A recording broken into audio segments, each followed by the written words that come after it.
Top 18 प्रायोजक पुष्कराज नाचणी सत्व, प्रत्येक आईचा विश्वास। कोल्हापुरात झालेल्या दंगलीची पूर्ण चौकशी होणार, कोल्हापूरचे पालकमंत्री दीपक केसरकर यांची माहिती। तर आता शांतता प्रस्थापित करण्याचं काम महत्त्वाचं असल्याचंही केलं स्पष्ट। महाराष्ट्र सरकार दंगली रोखण्याऐवजी दंगली घडवून आणतंय, कोल्हापूरच्या दंगलीच्या पार्श्वभूमीवर अंबादास दानवेंची टीका। आंदोलक कुस्तीपटूंची क्रीडा मंत्री अनुराग ठाकूर यांच्यासोबत तब्बल 6 तास बैठक, 15 जूनपर्यंत चौकशी पूर्ण करून चार्जशीट दाखल करणार, अनुराग ठाकूर यांची माहिती।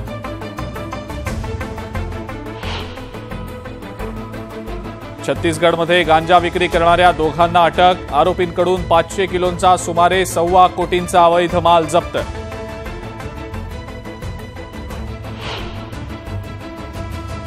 लखनौ कोर्टात वकिलाच्या वेशात येऊन गोळीबार, घटनेत गँगस्टर संजीव जीवाचा मृत्यू।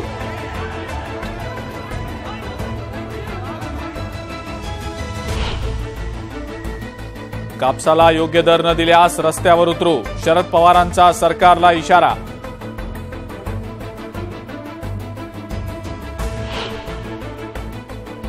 येत्या 10 जूनला केंद्रीय गृहमंत्री अमित शहा नांदेड दौऱ्यावर, शहांच्या सभास्थळाची भाजपचे आमदार प्रवीण दरेकरांकडून पाहणी।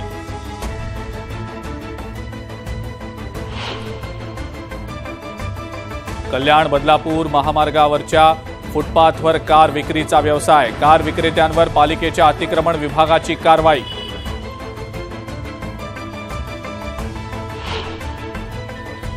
बदलापूर नगरपालिकेवर आक्रोश मोर्चा, बहुजन मुक्ती पार्टीच्या वतीनं शहरातील अनधिकृत आठवडे बाजार बंद करण्यासाठी मोर्चा।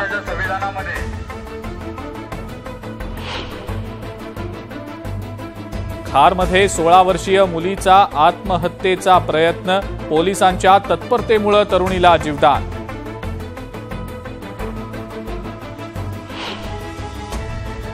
अवघ्या 3,000च्या रकमेसाठी सावकारानं केली एका व्यक्तीची हत्या, लातूरच्या रेणापूरमधला प्रकार, मातंग समाजाचा आंदोलनाचा इशारा।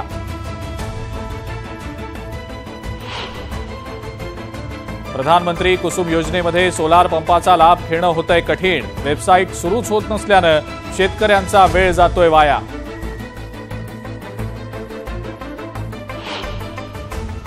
मनमाडमध्ये सलग दुसऱ्या दिवशी जोरदार पाऊस, पावसामुळे परिसरातल्या शेतकऱ्यांना दिलासा।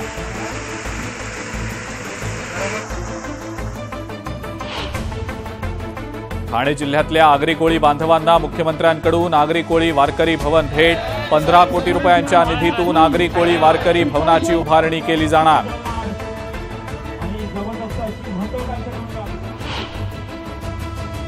मुख्यमंत्र्यांच्या हस्ते स्वच्छ मुंबई व्हॉट्सअॅप हेल्पलाईनचा शुभारंभ, कचरा आणि डेब्रिसच्या तक्रारीसाठी विशेष हेल्पलाईन सुविधा।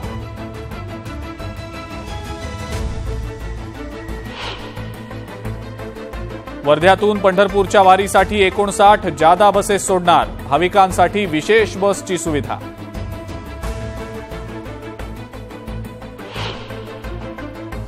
यंदाच्या आषाढी यात्रेच्या निमित्तानं पंढरपुरात आरोग्य विभागाच्या वतीनं महाआरोग्य शिबिर, 28 आणि 29 जूनला सुमारे 20 लाख भाविकांची तपासणी करण्याचं उद्दिष्ट।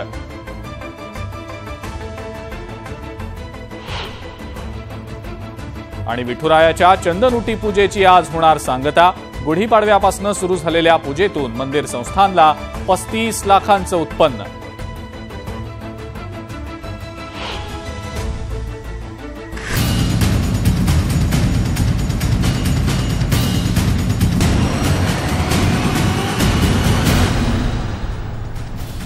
नमस्कार, मी अजिंक्य भातंब्रेकर, तुम्ही पाहताय न्यूज 18 लोकमत। प्राईम टाइम मध्ये महत्त्वाच्या बातम्या आपण पाहणारच आहोत, मात्र त्याआधी एक नजर हेडलाईन्सवर। हेडलाइंस प्रायोजक राजयोग पेंट्स, खुशियां आपकी, रंग हमारे। कोल्हापुरात हिंदुत्ववादी संघटनांचं आंदोलन चिघळलं, 31 तास इंटरनेट सेवा बंद, अफवांवर विश्वास न ठेवण्याचं आवाहन।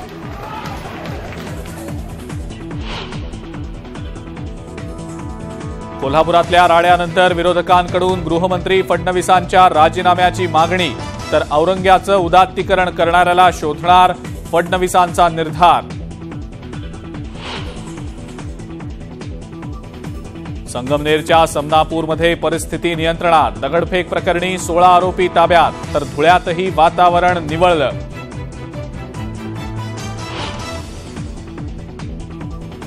सावित्रीबाई फुले वसतिगृहात बलात्कार आणि हत्येच्या घटनेनं मुंबई हादरली. वसतिगृहातल्या मुलींच्या सुरक्षेचा प्रश्न ऐरणीवर.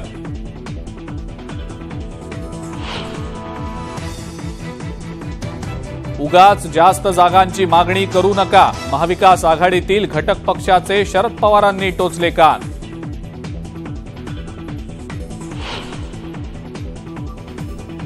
देशात भाजप विरोधात लाट, शरद पवारांचा दावा, तर पवारांना डायलॉगबाजीची सवय, फडणवीसांचा टोला.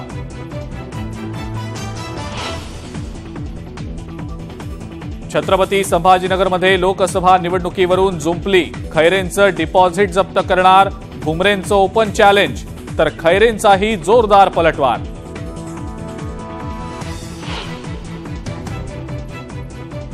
जुन्नरमध्ये लग्नाळू तरुणांना फसवणारी टोळी गजाआड, लग्नानंतर दागिन्यांवर मारत होते डल्ला, नवरीसह 6 जणांची टोळी अटकेत.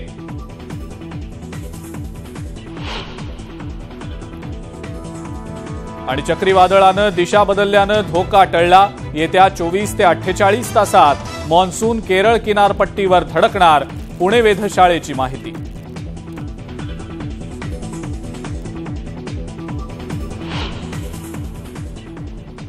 महत्वाची बातमी प्राईम टाइमच्या सुरुवातीलाच आपण पाहणार आहोत. पुरोगामी महाराष्ट्राच्या सामाजिक सौहार्दाला कोल्हापूरमध्ये घडलेल्या घटनेमुळे मोठा धक्का बसलाय.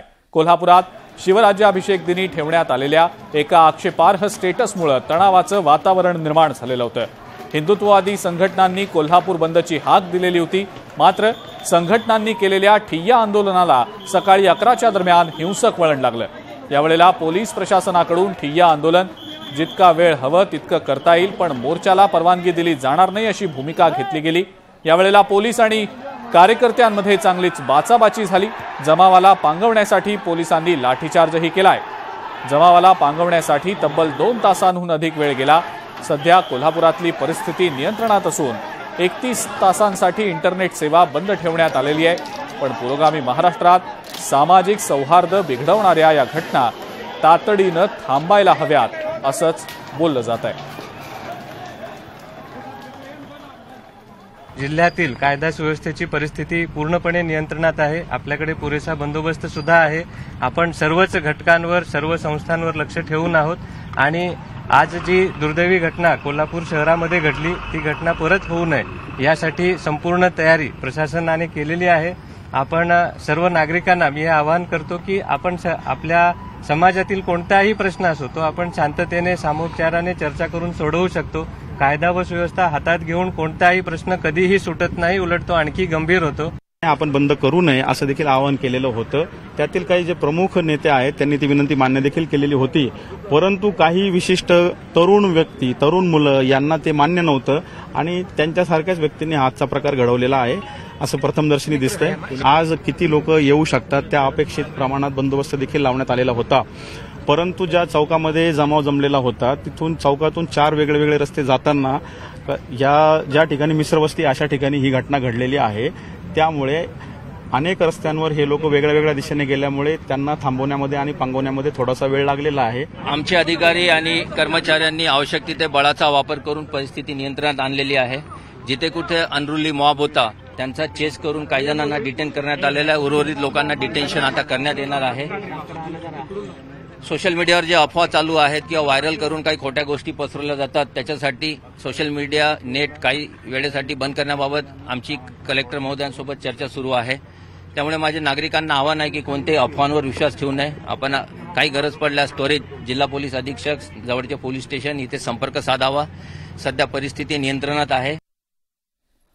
कोल्हापुरात घडलेल्या सगळ्या प्रकाराची पूर्ण चौकशी होणार असल्याची माहिती कोल्हापूरचे पालकमंत्री दीपक केसरकरांनी दिलेली आहे. या संदर्भात झालेल्या बैठकीनंतर त्यांनी ही प्रतिक्रिया दिली आहे. सध्या शांतता प्रस्थापित करणं हे महत्त्वाचं असल्याचं सुद्धा केसरकरांनी स्पष्ट केलं. छत्रपती शाहू महाराजांच्या भूमीमध्ये असा हा प्रकार पुन्हा घडणार नाही याची मला सगळ्यांनी ग्वाही दिलेली आहे आणि केवळ उद्यापासून नाही तर या क्षणापासून कोल्हापूर शांत होईल अशी सुद्धा ग्वाही सगळ्यांनी मिळून दिलेली आहे आणि त्याच्यामुळे मी सर्वांचे मनापासून आभार मानतो आणि ज्या काही मला सूचना दिलेल्या आहेत की पुढे असे प्रकार होऊ नयेत याच्यासाठी जी काळजी घ्यायची त्या संदर्भात मुंबईला गेल्यानंतर मी मुख्यमंत्री उपमुख्यमंत्री महोदयांशी बोलेन। सतेज पाटील साहेबांशी माझे व्यक्तिगत अतिशय जवळचे संबंध आहेत, त्यांच्याकडे जर कुठली इन्फॉर्मेशन असेल मी त्यांच्याकडून अवश्य घेईन। प्रत्येक लोकप्रतिनिधींना बोलवलेलं होतं, काही कारणामुळे काही लोक बाहेर होती आणि त्यांनी आपले प्रतिनिधी पाठवलेले होते या ठिकाणी, त्याच्यामुळे अचानक झालेला प्रसंग आहे। अचानक प्रत्येक जण गावात असेल असं काय नाही। पुढची आणखीन एक महत्त्वाची बातमी, ठाकरे गटाकडून आवाज कुणाचा पॉडकास्ट सुरू करण्यात आलेला आहे। आगामी निवडणुकांच्या पार्श्वभूमीवर ठाकरे गटाकडून हा पॉडकास्ट शिवसेनेच्या YouTube चॅनलवर सुरू करण्यात आलेला आहे। जनतेच्या मनातले प्रश्न, महाराष्ट्राचे भविष्याचा विचार आणि ठाकरे गटाची भूमिका आवाज कुणाचा या पॉडकास्टच्या माध्यमातून मांडण्यात येणार आहे। आगामी निवडणुकांचा विचार करता शिवसेना, ठाकरे गटाची भूमिका, लोकांचे प्रश्न आणि त्यांची उत्तरं, कार्यकर्त्यांच्या मनातला संभ्रम, हे सगळं या पॉडकास्टच्या माध्यमातून ठाकरे गट तळागाळातील कार्यकर्ते आणि लोकांपर्यंत पोहोचवणार आहे। मात्र या पॉडकास्टवर मुख्यमंत्री एकनाथ शिंदे आणि उपमुख्यमंत्री देवेंद्र फडणवीस यांनी टीका केली आहे। आता सुप्रीम कोर्टाचा निकाल तर जनतेसमोर आहे, त्यात आणखी काय बदल घडवायचा आहे का आणखी सुप्रीम कोर्टाला सल्ला देण्याचा विचार आहे? आम्ही रोज जाऊन लोकांमध्ये बोलतो, लोकांशी संवाद करतो आणि जे घरी बसून राजकारण करतात ते पॉडकास्ट करतात, ते एकतर्फी संवाद करतात, ते फेसबुक लाईव्ह करतात, पण त्याचा परिणाम थोडी होतो। ते ऑनलाईन असतील, आम्ही जमिनीवर आहोत। आगामी निवडणुकांच्या पार्श्वभूमीवर महाविकास आघाडीमधल्या काही मतदारसंघांवरनं रस्सीखेच सुरू झालेली आहे। तीनही पक्ष एकमेकांच्या मतदारसंघात घुसखोरी करण्याचा प्रयत्न करतायत आणि त्यामुळे महाविकास आघाडीतच आता जुंपण्याची शक्यता निर्माण झालेली आहे। पण याच अनागोंदीवर आता शरद पवारांनी चिमटा काढलेला आहे। जागा वाटप होताना उगाचच जास्त जागा मागू नये असं म्हणत पवारांनी महाविकास आघाडीतल्या सगळ्याच पक्षांचे कान टोचले। जागा लढू शकतात, पण जागा लढवणं ते कशासाठी ह्याचा विचार करत असतो। एकमेकाच्या पायात पाय घालून आपण विरोधकांची शक्ती विभाजित करून सत्ताधाऱ्यांना मदत करणं हे काही शहाणपणाचं नाही। मग त्याच्यात मर्यादित जागा लढवता येतील का, आपली शक्ती स्थानं आहेत तिथंच लक्ष केंद्रित करता येईल का, हे बघणं हे राजकीय व्यवहाराचं लक्षण आहे। माननीय शरद पवार साहेबांच्या भूमिकेशी आम्ही पूर्ण सहमत आहोत। उगाच जागांचा आकडा वाढवून भारतीय जनता पक्षाला किंवा बेईमान गटाला फायदा होईल अशा प्रकारचं कृत्य कोणी करू नये। फक्त लढण्याचा आकडा वाढवू नये तर जिंकण्याचा टक्का वाढवावा। छत्रपती संभाजीनगरचे पालकमंत्री संदीपान भुमरे आणि ठाकरे गटातले नेते चंद्रकांत खैरे यांच्यामध्ये सध्या चांगलीच जुंपल्याचं पाहायला मिळत आहे। हे दोन्ही नेते एकमेकांवर आरोपांच्या फैरी झाडताना दिसतायत। आगामी लोकसभा निवडणुकीत चंद्रकांत खैरे यांचं डिपॉझिट जप्त करणार असल्याचं आव्हान भुमरेंनी दिलंय। चंद्रकांत खैरेंना सध्या काही काम नसल्याचा टोला देखील त्यांनी लगावला। भुमरेंच्या या टीकेला खैरेंनी सुद्धा सडेतोड उत्तर दिलंय।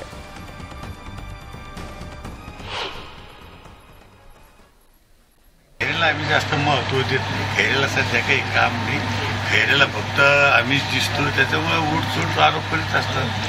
पण मला एक सांगायचं, सगळ्या जनतेला माहिती आहे आम्ही कसं काम करतो, काय करतो, त्याच्यामुळे खैरेला आम्ही आरोपाला जास्त महत्व देत नाही। त्याची अवकातच नाही गेली, त्याची अवकात नाही। ज्या माणसाला मी स्वतः त्या ठिकाणी साहेबांकडे घेऊन जाऊन त्यांना आमदारकी मिळवून दिली आणि नंतर पण सपोर्ट केला।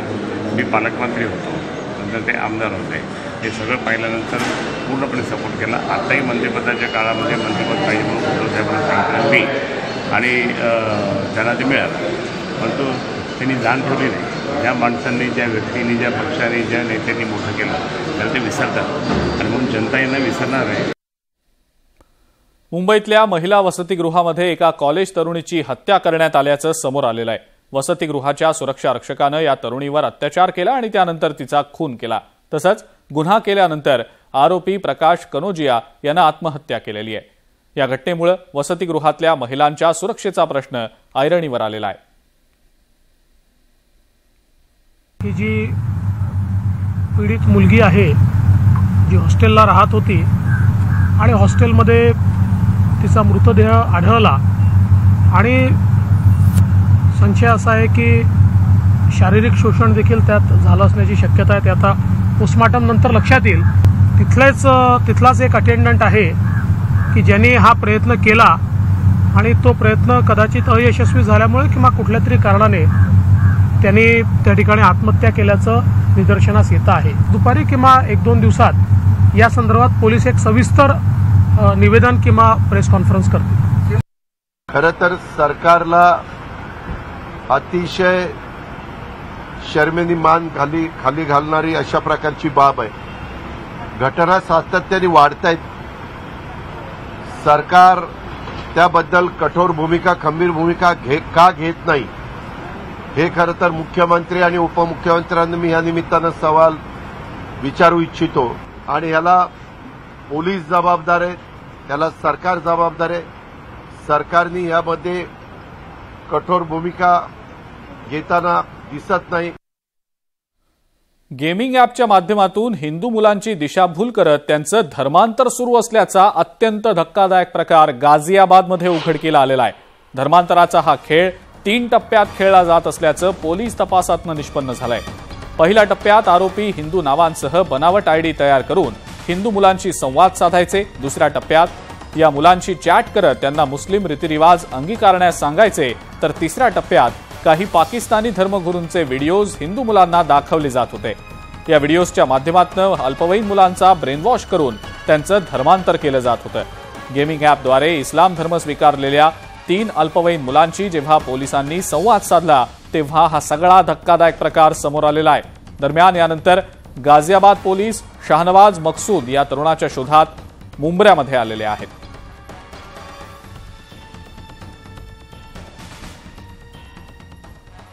फोर्टनाईट गेमिंगच्या माध्यमातून हे टार्गेट लहान मुलांना केलं जात आहे. पाकिस्तानी यूथ क्लब चॅनलचे त्यानंतर व्हिडिओ दाखवले जात होते.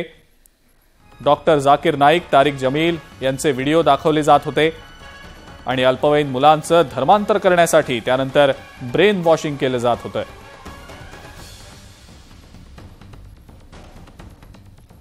ठाणे जिल्ह्यामध्ये आगरी, कोळी आणि वारकरी समाज मोठ्या प्रमाणावर आहे आणि या समाजाचं हक्काचं असं सुसज्ज आणि अद्ययावत भवन असावं ही गेल्या अनेक वर्षांपासूनची इच्छा आता पूर्णत्वाला जाणार आहे.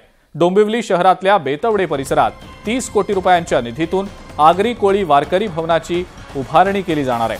मुख्यमंत्री एकनाथ शिंदेंच्या हस्ते या प्रकल्पाचं भूमिपूजन करण्यात आलं. यावेळेला मुख्यमंत्र्यांनी यावर्षीची पंढरीची वारी सुखकारक होणार असल्याचं आश्वासन दिलेलं आहे. वारकऱ्यांसाठी टोल फ्री वारी असणार असल्याची घोषणा देखील त्यांनी केलेली आहे.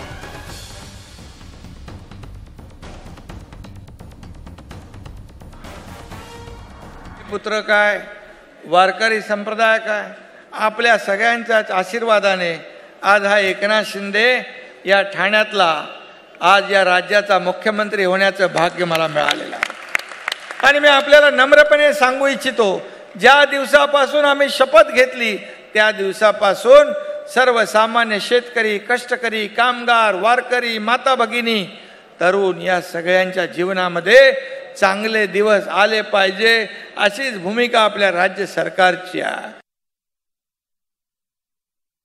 एक बैठक घेतली, आम्ही सगळा आढावा घेतला, सगळं यंत्रणा सज्ज झाली आहे. एसट्या जेवढ्या पाहिजे तेवढ्या टोल फ्री करून टाकलाय आपल्याला पंढरपूरला जायला. शेवटी आणि त्याचबरोबर 6-7 ठिकाणी ज्या रस्त्यातून पंढरपूरला जे सगळे रस्ते मिळतात त्या रस्त्यावर देखील आरोग्य विभागाच्या माध्यमातून आरोग्य मंत्री तानाजी सावंत आणि त्यांच्या टीमला मी निर्देश आणि सूचना दिलेल्या आहेत. या देशामध्ये परदेशी गुंतवणूक आणणारं राज्य पहिल्या नंबरला गुजरात होतं, दुसरा 21-22ला कर्नाटक होतं. पण आपल्या सगळ्यांच्या आशीर्वादाने या वर्षी 22-23ला महाराष्ट्र नंबर 1ला आहे.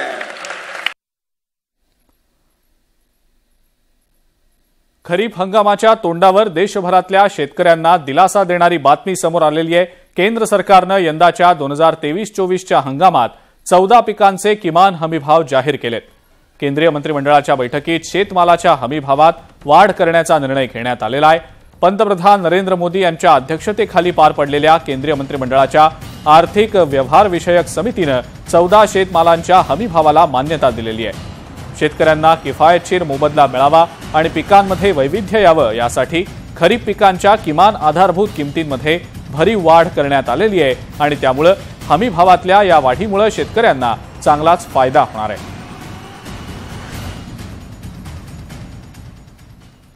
चोरी गेलेला ऐवज क्वचितच परत मिळत असतो, पण पालघरमध्ये काही वेगळंच घडलंय. घरफोडी करून तब्बल 9 लाखांहून अधिक किमतीचं चोरी केलेलं सोनं चोरट्यानं परत केलंय. तसंच त्या कुटुंबाची लेखी माफी देखील मागितलेली आहे. चोरीला गेलेलं सोनं परत मिळण्याच्या घटना फारच दुर्मिळ असतात, पण अशीच एक घटना पालघरच्या केळवेत घडली. केळवेमध्ये चक्क चोरट्यानं सोनं परत आणून दिलं. केळवेच्या मांगेला वाडीतल्या तांडेल दाम्पत्याचं 15 तोळे सोनं चोरीला गेलं होतं. सोनं चोरीला गेल्यानंतर त्यांनी समाजाला चोरीचा कलंक लावू देऊ नका असं आवाहन केलं. साधारण माझ्या 14 तोळा होता, त्यातले आता 11 तोळा सोनं आला. चैन मिळाली नाही. असं नव्हती, पण पोलिसांनी पोलिसांच्या मदतीने आम्हाला मिळालं. चक्क चोरट्यानं आवाहनाला प्रतिसाद देत तांडेल यांच्या कुटुंबातल्या एका घरी चोरलेलं सोनं आणून दिलं. सोबत चोरट्यानं एक चिठ्ठी सुद्धा दिली. चैन पाण्यात हरवली आहे, मला माफ करा, आता अशी चूक करणार नाही. मी तुमचा नातेवाईक आहे. 3 दिवस पाण्यात दागिने सापडले नव्हते असं चिठ्ठीमध्ये लिहिण्यात आलंय. अशा स्वरूपाचं भावनिक आव्हान त्यांना केल्यानंतर दुसऱ्याच दिवशी एका व्यक्तीच्या घरासमोर रुमालात बांधून ते सर्व मुद्देमाल या जे ज्यांनी कृत्य केलेलं होतं त्यांनी तो परत आणून दिला. जर एखादी अशी व्यक्ती आहे जिने फक्त परिस्थितीमुळे चोरी केलेली आहे किंवा जी अजूनही जिच्यामध्ये माणुसकी शाबूत आहे, अशी लोक बऱ्याचदा अशा अपील्सने इमोशनली हे होतात, पिघळतात किंवा इमोशनली त्या गोष्टींचाही विचार करतात. चोरट्याचं हृदय परिवर्तन झालं आणि सोनं परत मिळालं. या चोरीच्या बाबतीत तांडेल कुटुंब सुदैवी ठरलं असून चोरी करणाऱ्या चोरट्याच्या हृदयाचं परिवर्तन झाल्याची पालघरभर मोठी चर्चा आहे. राहुल पाटील, न्यूज 18 लोकमत, पालघर. आणि आता एक आनंदाची बातमी. अरबी समुद्रातील चक्रीवादळानं आपली दिशा बदलल्यानं भारतीय किनारपट्टीवरचा धोका तर टळलाच आहे, यावर नैऋत्य मान्सूनच्या वाटचालीसाठीचं पोषक वातावरण देखील आता निर्माण झालंय. त्यामुळे पुढच्या 24 ते 48 तासात केरळ किनारपट्टीवर मान्सून दाखल होणार आहे. अरबी समुद्रात तयार झालेल्या बिपॉर्जॉय या चक्रीवादळामुळे मान्सूनची गती कालपर्यंत काहीशी मंदावलेली होती. आता मात्र या चक्रीवादळानं गल्फ किनारपट्टीकडे आपली दिशा बदलल्यानं आपल्याकडच्या मान्सून वाटचालीसाठी सुद्धा आता अनुकूल परिस्थिती निर्माण झालेली आहे. मान्सूनचा पुढचा प्रवास मात्र वातावरणाच्या अनुकूलतेवर अवलंबून असेल. नेक्स्ट 48 आवर्स में केरल ऑनसेट होना चाहिए, मानसून ऑनसेट 2023 के लिए होना चाहिए. एवं साथ साथ में ये जो देखा जा रहा है फेवरेबल कंडीशन, ये साउथ अरेबियन सी में काफी ज्यादा हिस्सा, entire Lakshadweep, Maldives area, Comorin area, monsoon के लिए अभी कंडीशन पार्शियली फेवरेबल हो गया. तो अभी एक्सपेक्टेड 48 आवर्स में केरल ऑनसेट, साथ में नॉर्थ ईस्ट इंडियन स्टेट्स यहां पे भी ऑनसेट एक्सपेक्टेड. आणि या सगळ्या महत्त्वाच्या बातम्यांसोबतच प्राईम टाइम मध्ये आता आज वेळ झाली आहे इथंच थांबण्याची. ताज्या बातम्या आणि अपडेटसाठी बघत राहा फक्त न्यूज 18 लोकमत.